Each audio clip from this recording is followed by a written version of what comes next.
మోషే తన దేవుడైన యెహోవాను బ్రతిమాలుకొని, యెహోవా, నీవు మహాశక్తి వలన బాహుబలము వలన ఐగుప్తు దేశములో నుండి రప్పించిన ఈ ప్రజలను, నీ ప్రజల మీద నీ కోపము మండనేలా.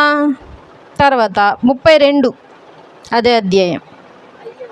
అయ్యో, నీవు వారి పాపమును ఒకవేళ పరిహరించితివా, లేని ఎడల నీవు వ్రాసిన నీ